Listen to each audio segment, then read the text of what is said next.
ಏನ್ ಮಾಡ್ತಾನೆ ಭೃಗು ಮಹರ್ಷಿ, ವಿಷ್ಣುವಿನ ವಕ್ಷಸ್ಥಳಕ್ಕೆ ಒದಿತಾನೆ. ಅಷ್ಟು ಮಹಾಗರ್ವಿ ಅವನು. ಅಲ್ಲಿ ಪ್ರತಿನಿತ್ಯವೂ ಕೂಡ ವರಾಹಸ್ವಾಮಿಗೆ ಮೊದಲನೇ ನೈವೇದ್ಯ ವರಾಹಸ್ವಾಮಿಗೆ ಆಗುತ್ತೆ.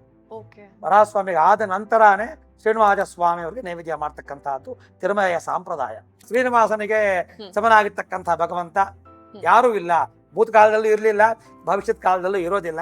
ಪ್ರೇರ ಕೊಡಿರ್ತಕ್ಕಂತಹ ಸಾಲಕ್ಕೆ ಪತ್ರ ಸಹಿ ಹಾಕಿರ್ತಕ್ಕಂಥದ್ದು ಈಗಲೂ ವರಾಹ ಕ್ಷೇತ್ರದಲ್ಲಿ ವರಾಹಸ್ವಾಮಿ ದೇವಸ್ಥಾನದಲ್ಲಿ ಈಗಲೂ ಇಟ್ಟಿದ್ದಾರೆ. ಇವಾಗಲೂ ಕೂಡ ಬೆಟ್ಟದ ಮೇಲೆ ಡೈಲಿ ಸಮರ್ಪಣೆ ಮಾಡ್ತಕ್ಕಂತಹ ಕಿರೀಟ ಏನಿದೆ ಸ್ವಾಮಿಗೆ, ಅದು ಮಾವ ಅಳಿಯನ್ ಕೊಟ್ಟಿರ್ತಕ್ಕಂಥ ಕಿರೀಟನೇ ಇವಾಗಲೂ ಸಮರ್ಪಣೆ ಮಾಡ್ತಕ್ಕಂಥ. ಪಾದಗಳು ಬಹಳ ವಿಶಿಷ್ಟ.